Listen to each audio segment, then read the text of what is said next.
Biserica din Dobric. Astăzi nu este tristețe, este o sărbătoare. Știți de ce? Pentru că sărbătorim intrarea în gloriei a sorei, a mamei, a mătușii Magda Ana, acolo sus, în cerurile prea înalte.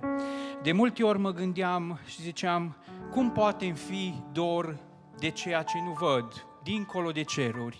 Cum poate să-mi fie dor de ceea ce nu văd? Dar știți când am înțeles? Când tatăl meu, nu cu Creța, probabil mulți îl cunoașteți de aici, s-a dus și el în glorie, atunci am înțeles că îmi poate fi dor de ceea ce nu-l văd.